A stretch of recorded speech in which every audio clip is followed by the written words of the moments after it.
आप लोग? आई हो कि बिल्कुल घर जैसे हैं, नहीं है तो आने डाल लीजिए, जीवन में छोटी बड़ी समस्याएं तो आती ही रहती है। आज के इस वीडियो में हम लोग बात करने वाले हैं 10th क्लास के इकोनॉमिक्स के 5वां चैप्टर रोजगार एवं सेवाएं। भाई साहब बहुत ही अच्छा चैप्टर है, एग्जाम में हमेशा 2 नंबर का मार्क्स पूछते रहता है हमेशा इसमें से। अगर थोड़ा सा आप अच्छे से पढ़ लीजिएगा तो आपका 2 नंबर सिक्योर हो जाएगा, कहीं से जाने वाला नहीं है।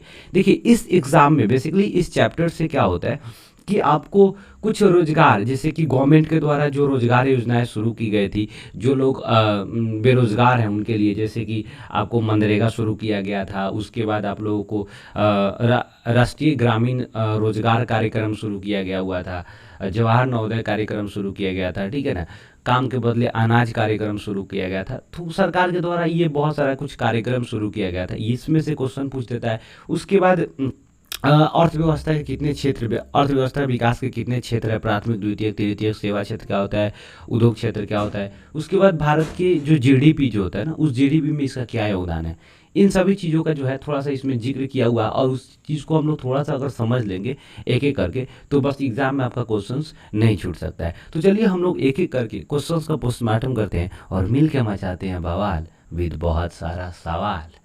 देखिए सबसे पहले हम लोग क्या करते हैं, इस शीर्षक का हम लोग क्या करते हैं, इसका चर्चा करते हैं। पहले यहाँ पर दिया हुआ भाई साहब रोजगार किसे कहते हैं। देखिए यहाँ पर रोजगार जो शब्द है इसको हम लोग समझेंगे क्या होता है। जब हम रोजगार का मतलब क्या होता है, कोई एक तरह से स्किल्ड व्यक्ति, काम करने वाला स्वस्थ व्यक्ति, ठीक है ना, उसको कोई काम मिलता है और उसके बदले में उसको मेहनताना मिलता है, ठीक है ना, तो उस व्यक्ति का क्या कहा जाता है, उसको रोजगार कहा जाता है। जैसे क्या होता है कि काम मिले और उसके बदले में पैसा मिले तब रोजगार कहा जाएगा, ठीक है ना। ये रोजगार जो होता है ना, उस व्यक्ति के कैपेबिलिटी के हिसाब से, मतलब उसकी क्षमता के हिसाब से, स्किल के हिसाब से काम मिले तब रोजगार कहा जाएगा। जैसे मान लीजिए कि अगर हम पढ़े लिखे हैं तो हमारे हिसाब से अगर कोई काम मिल जाता है जिसमें हम खुश हैं, काम कर रहे हैं, तो रोजगार कहा जाएगा। बात समझे कि नहीं। तो इसलिए कहा जा सकता है यहाँ पर किसी भी व्यक्ति का, ठीक है ना, उसके क्षमता, कार्य क्षमता के हिसाब से उसको अगर कोई कार्य मिल गया और उसके बदले में उसको पारिश्रमिक मिल रहा है तो उस व्यक्ति का क्या होगा, वो रोजगार होगा, ठीक है ना।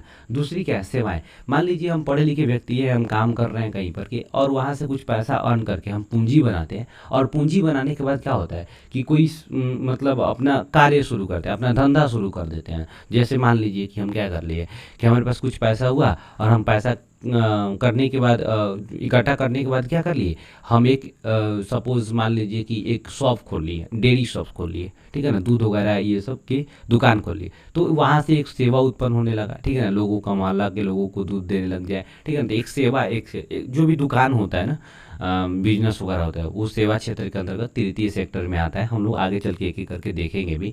उसके बाद या फिर ये नहीं हो रहा है तो हम क्या करें, एक टेलीफोन बूथ खरीद ले, मतलब कि बना दे, एस्टेब्लिश कर दे। तो अब तो खैर मोबाइल वगैरह हो चुका है तो अब तो इसका ज़माना चला गया, बट अगर जब नहीं होता तो ऐसा कर सकते थे। दूसरा क्या हो सकता है कि आप एक कोचिंग सेंटर खोल सकते हैं, बहुत सारी चीज़ें हो सकती है जिससे लोगों को मतलब सेवाएं, सर्विसेज जो है आप प्रोवाइड कर सकते थे, दे सकते हैं, ठीक है ना।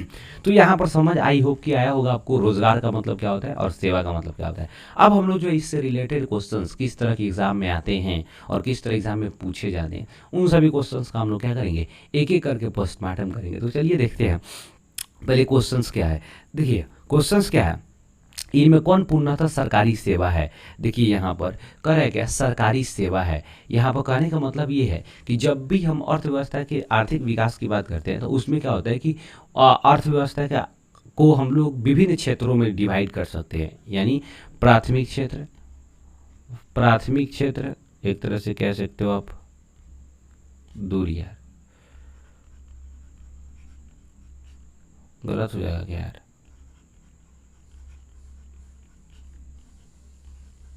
क्षेत्र, द्वितीयक क्षेत्र और एक हो जाएगा तृतीयक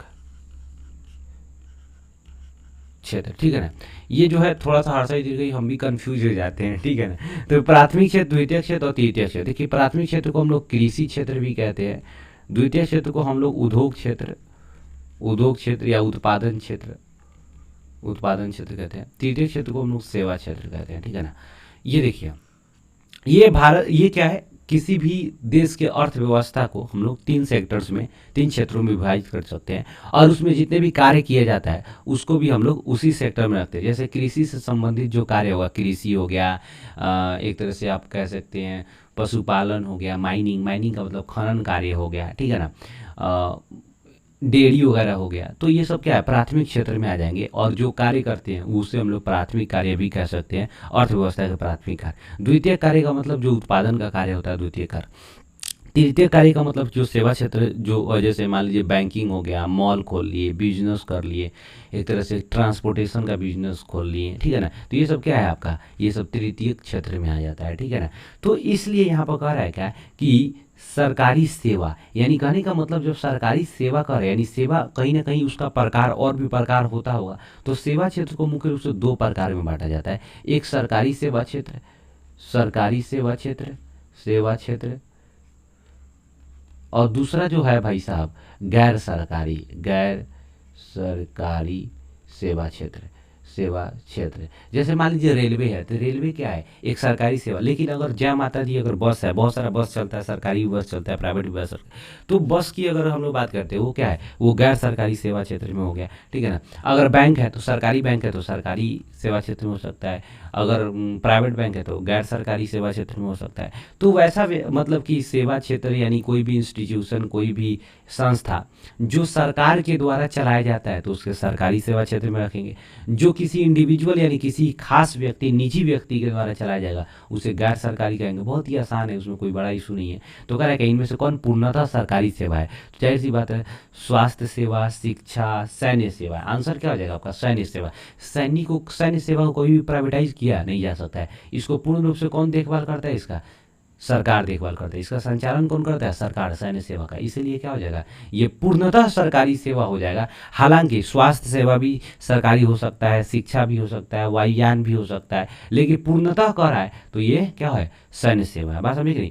ये देखिए स्वास्थ्य सेवा को पूर्णतः क्यों नहीं कहा जा सकता है, इसलिए नहीं कहा जा सकता है कि सरकारी भी अस्पताल होता है, प्राइवेट अस्पताल भी होता है, शिक्षा में भी सरकारी स्कूल होता है, प्राइवेट स्कूल, वायुयान में भी देखिएगा कुछ सरकारी जो है एरोप्लेन होते हैं, कुछ प्राइवेट, बस में भी उसी तरह कुछ सरकारी बस होता है, प्राइवेट बस होता है, ठीक है ना। तो ये सारी चीज़ें होती रहती। दूसरा कह रहा है कौन सी सेवा सरकारी सेवा है, कौन सी सेवा सरकारी सेवा है, शिक्षा, बैंकिंग, यातायात, स्वास्थ्य, कौन सी सेवा सरकारी सेवा है। यार यहाँ पर तो शिक्षा भी हो सकता है, शिक्षा भी हो सकता है, बैंकिंग भी हो सकता है, दोनों हो सकता है, स्वास्थ्य भी हो सकता है, यातायात भी हो सकता है।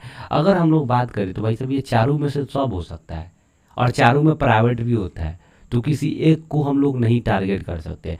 बट अगर हम लोग सरकारी सेवा की अगर बात करें तो यहाँ पर अगर कोई ऐसा देश है जो वेलफेयर राष्ट्र है, कल्याणकारी राज्य है, ठीक है ना, तो वहाँ पर स्वास्थ्य और शिक्षा ये दो चीज़ को जो है ना सरकारी रहना बहुत ज़रूरी है। तो यहाँ पर आप आंसर अगर चारों में ऑप्शन के हिसाब से देखोगे तो शिक्षा सबसे बेटर माना जा सकता है ऑप्शन के हिसाब से, ठीक है ना। तो शिक्षा क्या होना चाहिए, एक सरकारी सेवा होना चाहिए, सरकारी होना चाहिए, ताकि गरीब से गरीब व्यक्ति भी शिक्षा प्राप्त कर सके, ठीक है ना।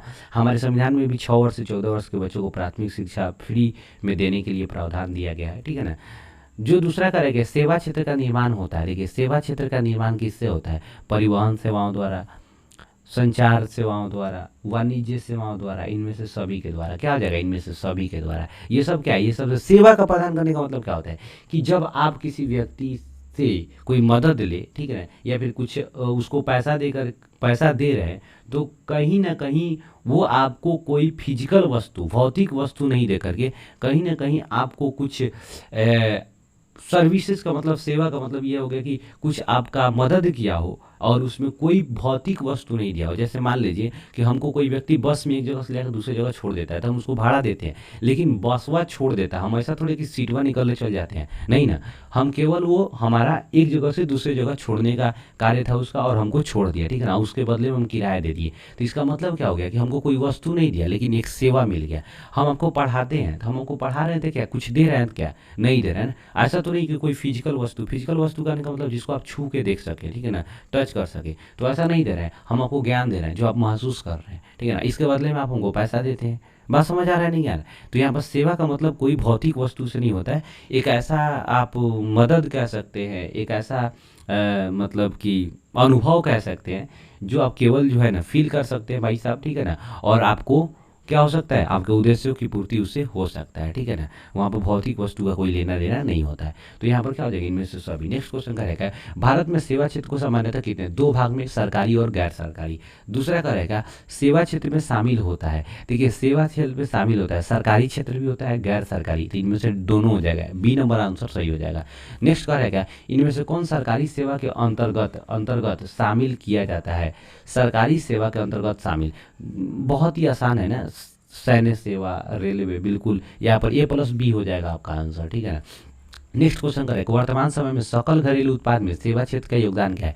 देखिए सकल घरेलू उत्पाद जब भी कहते हैं तो आप लोग इसको तो नहीं समझ पाए, एक बार जीडीपी अगर हम लोग कहते हैं जीडीपी तो समझ जाइएगा, ठीक है ना। तो भारत के जो जीडीपी है ना, उसमें अगर हम सेवा क्षेत्र का बात करें तो सबसे ज़्यादा योगदान किसका है, सेवा क्षेत्र का। 50% से भी नहीं, 50.1% है यहाँ पर। अगर 2006-07 की अगर हम लोग आंकड़ा देखेंगे तो 50%, 50.1% है। जबकि ये सेवा क्षेत्र का हो गया, सेवा क्षेत्र का यानी तृतीय क्षेत्र का। जबकि आपको कृषि क्षेत्र यानी फर्स्ट और सेकंड जो है ना, फर्स्ट और सेकंड सेक्टर जो है, जिसे हम लोग कृषि क्षेत्र और उत्पादन क्षेत्र है, उसका 55.5% है यार, दिमाग में से निकल गया है यहाँ पर, सॉरी यहाँ पर बना दे रहा हूँ मैं, 55.1%, इसको हम लोग रह सकते हैं 44.9%, ठीक है ना। बाकी जितना भी अगर हम लोग बात करें फर्स्ट सेकेंड यानी कि कृषि क्षेत्र और उत्पादन क्षेत्र, ठीक है ना, औद्योगिक क्षेत्र, वो दोनों मिला करके भारत के जीडीपी में 44.9 कह सकते हैं, एक तरह से 45% कह सकते हैं। जबकि अकेले सेवा क्षेत्र का जो योगदान है वो क्या है, आपको 55% है। अगर वर्तमान का डाटा अगर देखेंगे तो लगभग 65% के करीब है सेवा क्षेत्र का हमारे जीडीपी में योगदान। सबसे ज़्यादा अगर पूछेगा क्वेश्चन कहेगा क्या कि किस क्षेत्र में सबसे ज़्यादा लोगों को रोजगार मिला है, तो आप याद रखिएगा यहाँ पर रोजगार की अगर बात करेगा तो कृषि क्षेत्र में सबसे ज़्यादा लोगों को रोजगार, लगभग 65%, 60 से 35% लोग जो है ना भाई साहब, वो कृषि क्षेत्र में लगे हुए हैं। लेकिन इनको फ़ायदा यहाँ पर नहीं होता है। फ़ायदा सबसे ज़्यादा लोगों को कहाँ होता है, सेवा क्षेत्र में होता है, ठीक है ना। इसीलिए सेवा क्षेत्र में लोग ज़्यादा से ज़्यादा पैसा कमाते हैं, ज़्यादा से ज़्यादा सरकार को टैक्स देते हैं और जीडीपी में उनका सबसे ज़्यादा योगदान हो जाता है। इसीलिए कहेगा कि जीडीपी में योगदान सबसे ज़्यादा सेवा क्षेत्र का है। तो कितना है, तो 50% से भी अधिक है, ठीक है ना। नेक्स्ट क्वेश्चन क्या कर रहा है कि एक अर्थव्यवस्था के किस क्षेत्र को सेवा क्षेत्र कहा जाता है। अर्थव्यवस्था के किस क्षेत्र को सेवा क्षेत्र, तो बिल्कुल ये आपको आंसर बहुत ही ईजी है। 8 नंबर का आंसर आप जरूर कमेंट कीजिए, ठीक है ना, आपका जरूर हम वेट करेंगे। नेक्स्ट क्वेश्चन करेंगे, भारत का अधिकांश जनसंख्या अर्थव्यवस्था के किस क्षेत्र में संलग्न है। तो कह रहा है कि भारत में अधिकांश लोग जो है, जनसंख्या का मतलब लोग, यहाँ लोग जो है अर्थव्यवस्था के किस क्षेत्र में लगे हुए हैं। तो याद रखिएगा प्राथमिक क्षेत्र यानी कृषि क्षेत्र, पीछे ही बात की हम लोग, ठीक है ना। यार ये कुत्ता जो है ना रात भर दिमाग खराब करता है, बोलते रहता है, पागल की तरह करेगा। विश्व के विकसित देश हैं, विकसित देश कौन होगा, अमेरिका, ब्रिटेन, जापान, बिल्कुल इसमें से सभी हो जाएगा। नेक्स्ट क्वेश्चन करेगा, किस क्षेत्र में सर्वाधिक छिपी हुई बेरोजगारी देखने। देखिए छिपी हुई बेरोजगारी क्या मतलब होता है, जैसे मान लीजिए कि आप देखने में ऐसा लग रहा है कि आप काम कर रहे हैं, लेकिन वास्तव में आप जो है आप अगर नहीं भी रहते तो वो काम चल जाएगा, मतलब इसी तरह लगे रहना है, बात समझे कि नहीं, उसको कहते हैं छिपी हुई बेरोजगारी। जैसे कहने का मतलब यहाँ पर क्या होता है कि मान लीजिए एक खेत है, 10 काठा खेत है, 10 काठा खेत है, ठीक है ना। वहाँ पर एक फैमिली में उसके मम्मी है, पापा है, बस समझ नहीं, 2 भाई हैं, 4 आदमी इस खेत में 10 काठा खेत में लगा हुआ है, ठीक है ना। क्योंकि वो जो 2 भाई है वो बड़ा हो चुका है, उसको रोजगार कहीं नहीं मिल रहा है, तो खेते में लगा हुआ है। लेकिन सोचो कि 10 काठा खेती करने के लिए मम्मी पापा ही काफ़ी है, आराम से कर सकता है लोग। बाकी अगर दोनों आदमी को रोजगार कहीं पर मिल जाता है, ये दोनों आदमी जाके कमाता कि नहीं कमाता। इसीलिए यहाँ पर छिपी हुई बेरोजगारी, ऐसा देखने में लग रहा है कि ये बंदा क्या कर रहा है कि खेत में लगा हुआ है, कुछ ना कुछ कमा रहा है, लेकिन वास्तव में इसके पास कोई काम नहीं है, इसीलिए यहाँ पर लगा हुआ है, बात समझे कि नहीं। तो एक तरह से यहाँ पर दिख रहा है कि क्या है, ये रोजगार में लगा हुआ है, बट ये रोजगार में ये इसके पास कोई रोजगार नहीं है, बात समझे कि नहीं। ये कि इसी को कहते हैं छिपी हुई बेरोजगारी। यहाँ इसके पास बेरोजगारी है लेकिन छिपी हुई है, देखने में लग रहा है कि इसके पास रोजगार है, लेकिन वास्तव में रोजगार नहीं भी है, रोजगार छिपी हुई है। इसीलिए इसको कृषि में सबसे ज़्यादा होता है। क्वेश्चन पूछेगा किस क्षेत्र में सबसे अधिक बेरोजगारी छिपी हुई बेरोजगारी देखने को मिलती है, तो कृषि क्षेत्र में, ठीक है ना। आई होप कि भाई साहब ये जो चीज़ें जो है आपको समझ भी आ रहा होगा और बिल्कुल कॉन्सेप्ट क्लियर होगा। अच्छा एक और बात, थोड़ा सा यार बगल से कुत्ता का आवाज़ आ रहा होगा तो थोड़ा सा उसको यार अवॉइड करना, अब उसको मना भी नहीं कर सकते हैं, ठीक है ना। रोजगार के प्रमुख क्षेत्र कितने हैं, हालांकि टाइम देख लो कितना टाइम हो रहा है, आई थिंक कि टाइम जो हो रहा है भाई साहब 12 बजने वाला है, उसको नींद उंद नहीं आ रहा है, लग रहा है कुत्ता को। रोजगार के प्रमुख क्षेत्र कितने हैं, तो रोजगार के भाई साहब कह रहे हैं कि प्रमुख क्षेत्र कितने हैं, तो रोजगार के प्रमुख क्षेत्र कितने होंगे, 3 क्षेत्र, प्राथमिक द्वितीयक और तृतीयक, ठीक है ना। कितने क्षेत्र होंगे, 3 क्षेत्र होंगे, प्राथमिक द्वितीयक और तृतीयक क्षेत्र। नेक्स्ट क्वेश्चन का रहेगा आर्थिक विकास के कितने क्षेत्र, बिल्कुल आर्थिक विकास के भी 3 क्षेत्र, प्राथमिक द्वितीयक और तृतीयक। और यही आर्थिक विकास के क्षेत्र में क्या होता है, रोजगार भी मिलता है, जो अलग अलग सेक्टर्स में, प्राथमिक सेक्टर, द्वितीयक सेक्टर और तृतीयक सेक्टर, मतलब कि जो क्षेत्र है वहाँ पर लोगों को रोजगार मिलता है। दूसरा का रहेगा आर्थिक विकास का तीसरा क्षेत्र क्या है, ये 14 नंबर आप बिल्कुल आप आंसर कीजिए भाई साहब, बिल्कुल बवाल तरीका से, ठीक है ना। नेक्स्ट क्वेश्चन का रहेगा किस योजना के अंतर्गत सरकार ने ग्रामीणों को काम का कानूनी अधिकार दिया गया है, किस योजना के तहत, आप याद रखिएगा भाई साहब, संपूर्ण ग्रामीण रोजगार योजना, नहीं नहीं मनरेगा, आंसर क्या हो जाएगा, मनरेगा। मनरेगा पूछेगा कब शुरू किया गया था भारत में, तो 2005 से, ठीक है ना। मनरेगा कब किया गया था, 2005 से। इसका पूरा डिटेल वीडियो हम लोग पिछले चैप्टर में बनाए हुए हैं भाई साहब, ठीक है ना, आप आई थिंक देखे होंगे तो समझ। जवाहर रोजगार योजना 1989 में शुरू किया गया था, जवाहर रोजगार योजना कब शुरू किया गया था, 1989 में। तो नेक्स्ट देखते हैं हम लोग, करेगा सकल घरेलू उत्पाद में कृषि का योगदान कितना है। देखिए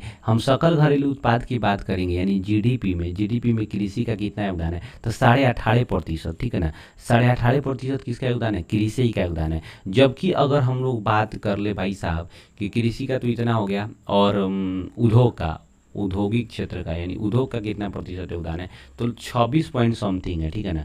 26 पॉइंट यानी समथिंग मान लीजिए, लगभग 26% मान लीजिए, ठीक है ना।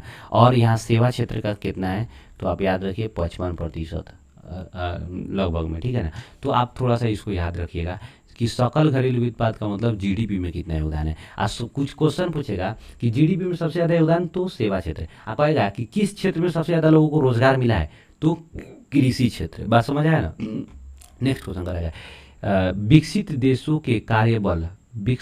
के कार्यबल अधिकांश भाग कार्यरत रहता है, विकसित देशों के कार्यबल का अधिकांश भाग कार्यरत रहता है। तो जो विकसित देश होगा ना भाई साहब, तो वहाँ पर सबसे ज़्यादा जो लोग कार्य करेंगे वो कहाँ करेंगे, सेवा क्षेत्र में करेंगे, ठीक है ना। कहाँ पर करेंगे, सेवा क्षेत्र में। जितने बड़े बड़े विकसित देश होते हैं वहाँ पर बिजनेस मॉडल सबसे ज़्यादा होता है। आपको पता ही है बिजनेस क्या होता है भाई साहब, ये सेवा क्षेत्र है। दूसरा का रहेगा एक अर्थव्यवस्था के आधार की संरचना का निर्माण होता है।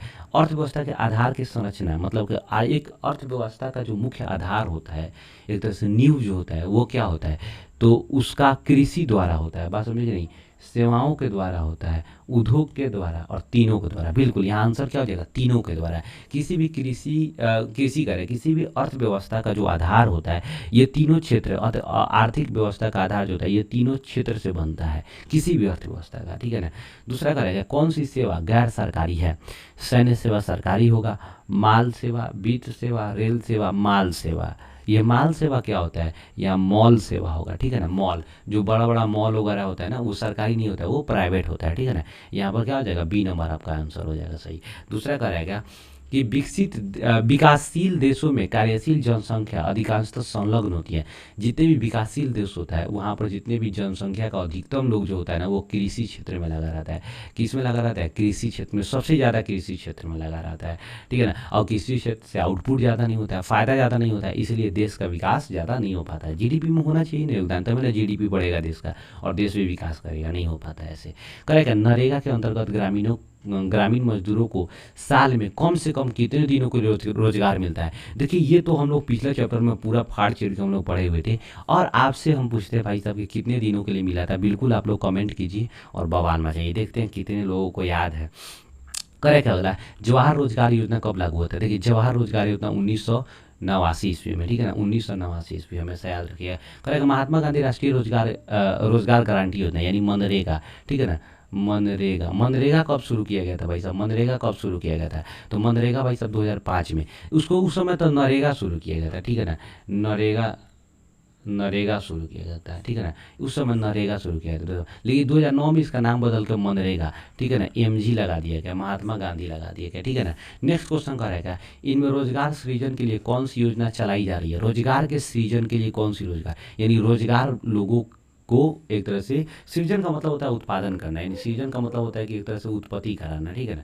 तो यहाँ पर कौन सी योजना चलाई जा रही है, तो काम के बदले अनाज, ये 2004 में शुरू किया गया था। स्वयं सहायता समूह भी शुरू किया गया। मनरेगा 2005 में, तो आप लोग जान ही रहे हैं। और इनमें से सभी क्या आंसर हो जाएगा, इनमें से सभी रोजगार के सृजन करने के लिए, रोजगार को बढ़ावा देने के लिए, रोजगार को बढ़ाने के लिए, रोजगार उत्पन्न करने के लिए इस सभी कार्यक्रम को चलाया जा रहा है, ठीक है ना। एक क्वेश्चन हमेशा याद रखिएगा, जवाहर रोजगार योजना हमेशा पूछता है, इसलिए 1989 ईस्वी में याद रखिएगा। काम के बदले अनाज 2004 में। कहेगा राष्ट्रीय ग्रामीण रोजगार कार्यक्रम, तो 1980 ईस्वी में। राष्ट्रीय ग्रामीण रोजगार कार्यक्रम, राष्ट्रीय ग्रामीण रोजगार कार्यक्रम, तो ये कब होगा, 1980 ईस्वी में, ठीक है ना। थोड़ा सा आप लोग हमेशा याद रखिएगा। नेक्स्ट क्वेश्चन थोड़ा सा समझते हैं। कह रहा है क्या, राष्ट्रीय ग्रामीण रोजगार गारंटी योजना, यहाँ गारंटी योजना कर रहा है किसी महापुरुष के नाम पर। बिल्कुल, ये तो आपको पता ही है, अभी जस्ट ही बात की है, ठीक है ना, महात्मा गांधी के नाम पर। नेक्स्ट क्वेश्चन क्या कर रहा है कि स्वर्ण जयंती शहरी रोजगार योजना किस वर्ष शुरू किया गया था। तो जब भी कहेगा स्वर्ण जयंती, तो आप याद रखिएगा 1997 ईस्वी में। स्वर्ण जयंती रोजगार कब शुरू किया गया था, 1997 में। नेक्स्ट क्वेश्चन करेगा स्वयं सहायता समूह योजना किस वर्ष लागू किया गया था। स्वयं सहायता समूह यानी ग्रुप जो चलता है, स्वयं सहायता समूह योजना किस वर्ष लागू किया गया था। देखिए, जब इसका वर्ष पूछेगा तो 1992 ईस्वी में, ठीक है ना। जबकि स्वर्ण जयंती रोजगार कार्यक्रम पूछ रहा है, योजना पूछता है, तो वो 1997 ईस्वी में, ठीक है ना। ये स्वयं सहायता समूह का मतलब जो होता है सेल्फ हेल्प ग्रुप, जिसको हम लोग SHG कहते हैं, SHG शॉर्ट फॉर्म कहते हैं। कब शुरू किया था, 1992 ईस्वी में। इसमें 15 से 20 महिलाएं होती है मैक्सिमम, ठीक है ना, वो गाँव के क्षेत्र में। इसमें स्वयं सहायता समूह में कितने सदस्य होते हैं, अभी जस्ट बात की हम लोग 15 से 20। नेक्स्ट क्वेश्चन करेगा, नरेगा कार्यक्रम के नाम के साथ व्यक्ति का नाम जोड़ा गया है। ये 29 नंबर बिल्कुल आप बताइए, ये बहुत ही ईजी क्वेश्चन है। करेगा क्या, इनमें किसे अग्रणी युवा देश कहा जाता है।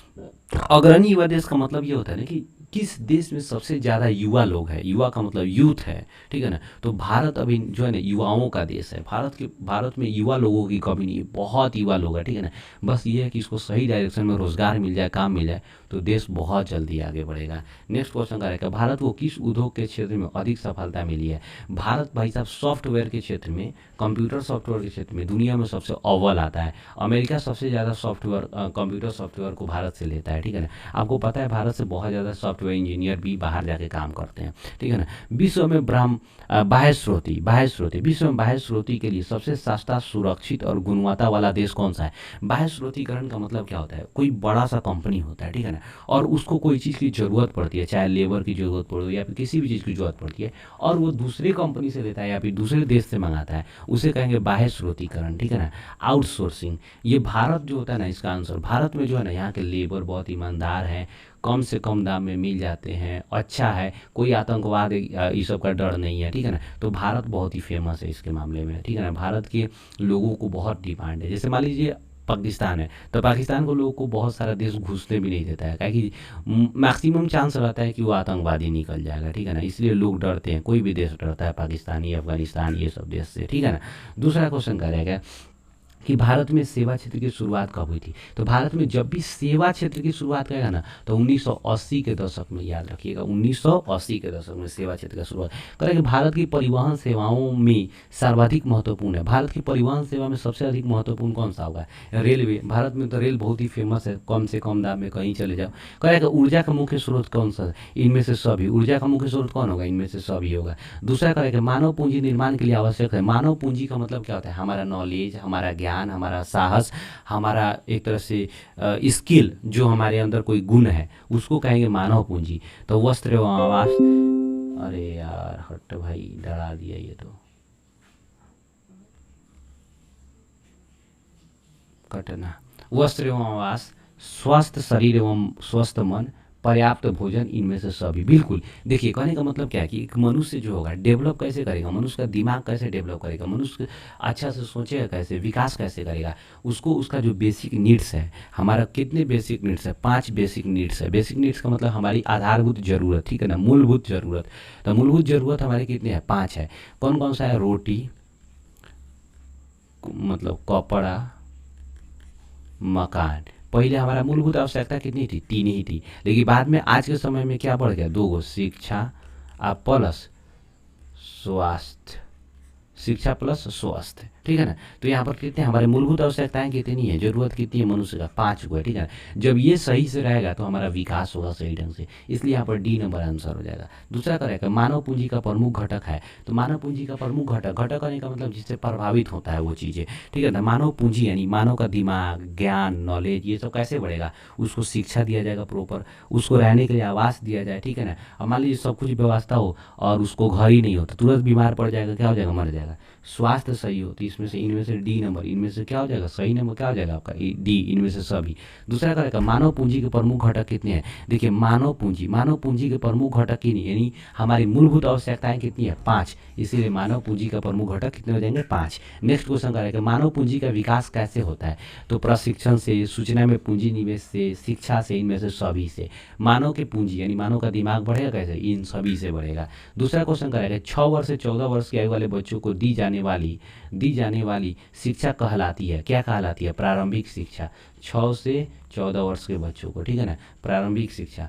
दूसरा करें मानव संसाधनों के विकास के लिए सर्वाधिक सेवाएं महत्वपूर्ण है। मानव संसाधन के विकास यानी मानव संसाधन का मतलब मानव पूंजी, मानव पूंजी का मतलब हमारा दिमाग, हमारा मस्तिष्क, हमारा गुण, हमारे अंदर की गुण अवगुण, ये सब चीज़ें है। तो शिक्षा, स्वास्थ्य, ऊर्जा, पर्यावरण, करें कि मानवीय संसाधन के विकास के लिए सबसे अधिक सेवाएं महत्वपूर्ण है। कौन सा सेवा महत्वपूर्ण है, तो मानव संसाधन के विकास के लिए भाई साहब सबसे अधिक जो महत्वपूर्ण सेवा है वो कौन सा है, शिक्षा है। सबसे अधिक महत्वपूर्ण शिक्षा नहीं यार, शिक्षा और स्वास्थ्य, ये दोनों में कंट्रोवर्सी हो जाएगा।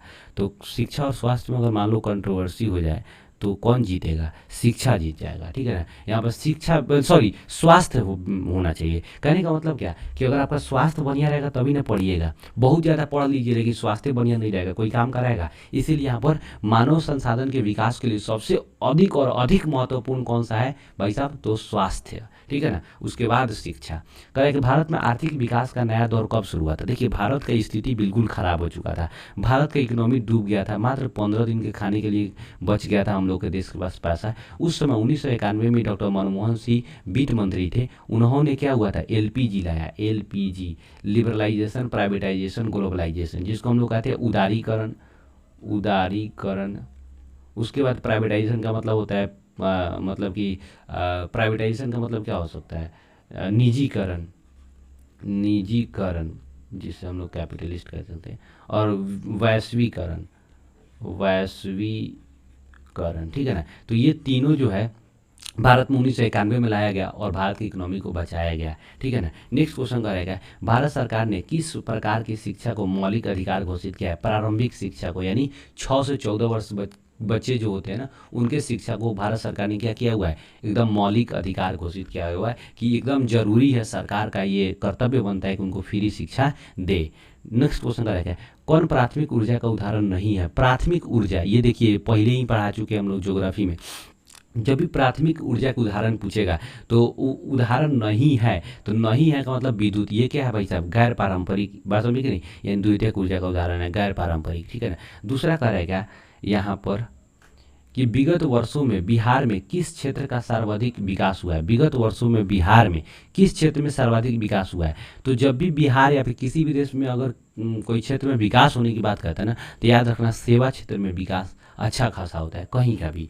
नेक्स्ट क्वेश्चन का रहेगा 21वीं सदी में किस देश को युवाओं का देश माना जाएगा। तो बिल्कुल अब भारत को युवाओं का देश माना जाएगा। बाकी चीन, अमेरिका, यहाँ के लोग जो होगा आधा से अधिक लोग जो होंगे आपको 40 प्लस एज हो जाएंगे, और हमारे यहाँ के जो एज होंगे लगभग आपको 27 से लेके 30 के बीच में एज होंगे लोगों का, ठीक है ना, 25 से 30 मान लीजिए। करेक्ट। आर्थिक मंदी का बुरा प्रभाव किन देशों पर पड़ता है। जो विकसित देश होते हैं, ये नहीं, ठीक है ना, विकसित देश होते हैं उन पर आर्थिक मंदी का बुरा प्रभाव पड़ता है, ठीक है ना, क्योंकि सारे चीज़ का डेवलपमेंट वहीं पे हुआ रहता है और वो सारे बैठेंगे तो उनका दिक्कत होता है। करेक्ट। वर्तमान मंदी के कारण कौन सा क्षेत्र प्रभावित होता है। वर्तमान मंदी के कारण कौन सा क्षेत्र प्रभावित हुआ।